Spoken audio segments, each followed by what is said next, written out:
बड़ा सवाल है, चांद पर कैसे बसेगी इंसानों की बस्ती? चांद पर बसे शहर का नजारा कैसा दिखेगा? क्या चांद की जमीन पर भी धरती जैसी फसल लहराएगी? क्या चांद की धरती पर खेती मुमकिन है?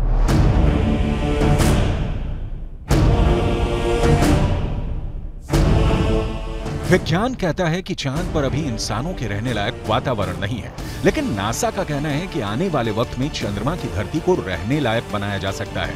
लेकिन दावे के मुताबिक चांद पर बसने वाली बस्ती नहीं होगी सस्ती। अंतरिक्ष में चंद्रमा धरती का सबसे करीबी पड़ोसी पिंड है।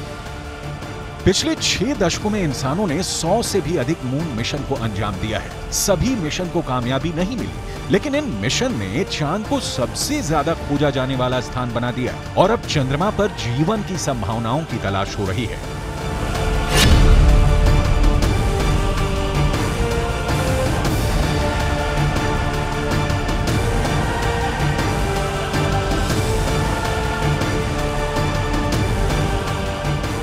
अभी तक चंद्रमा से जुड़ी कई हैरान कर देने वाली जानकारियां सामने आई हैं।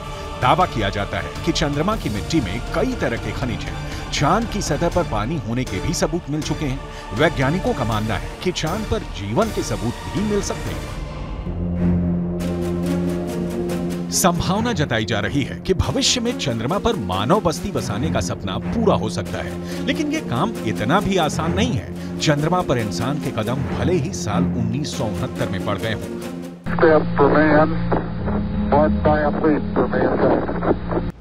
लेकिन कड़वी सच्चाई ये भी है कि 1972 के बाद से किसी भी अंतरिक्ष यात्री ने चांद पर कदम नहीं रखा।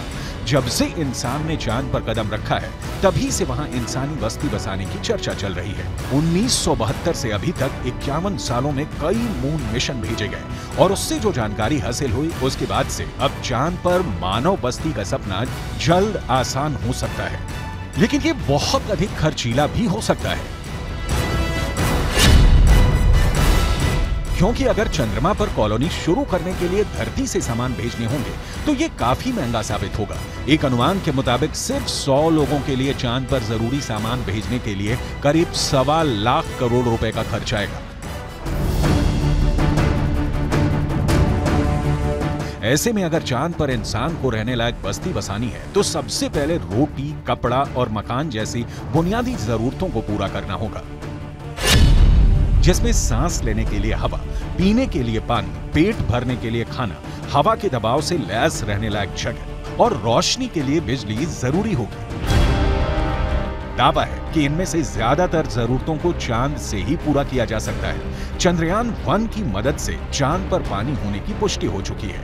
पानी की खोज के बाद इसरो अब चांद पर जमी बर्फ का विश्लेषण करने में जुटा है। चांद की सतह की बनावट को समझने में लगा है।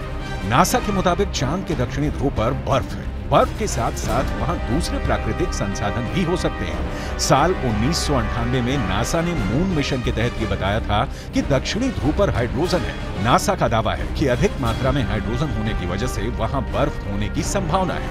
इसके अलावा चांद के दक्षिणी ध्रुव पर बड़े-बड़े पहाड़ और कई गड्ढे हैं। ज्यादातर गड्ढे ऐसे हैं जहां अरबों साल से अंधेरा है।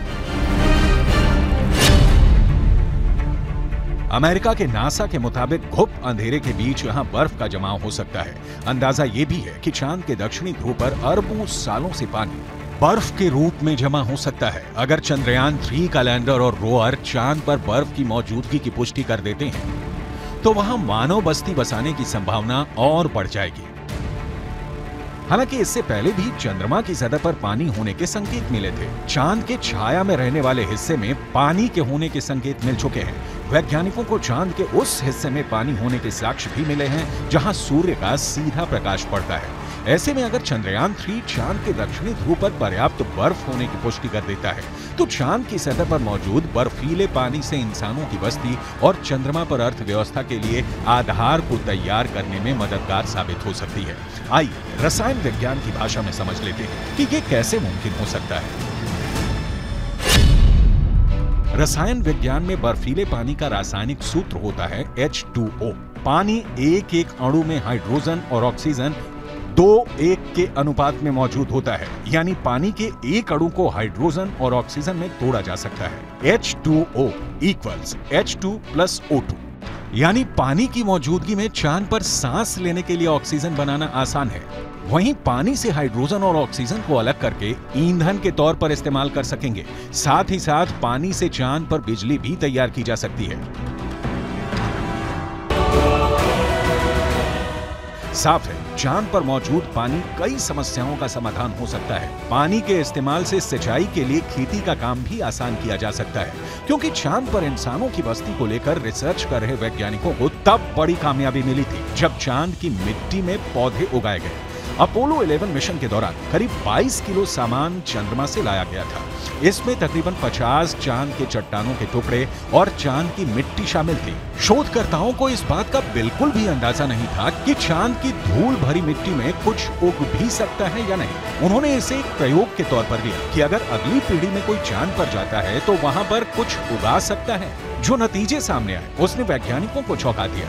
ऐसे में अगर चांद के दक्षिणी ध्रुव पर पर्याप्त मात्रा में पानी नहीं मिलता तो चांद पर बस्ती बसाने का सपना अधर में लटक सकता है। यानी चांद पर सस्ती बस्ती बसाने में चंद्रयान 3 बहुत बड़ा रोल निभाने वाला है, जिसकी शुरुआत चंद्रमा के दक्षिणी ध्रुव पर भारत के धमाकेदार दस्तक के साथ हो चुकी है।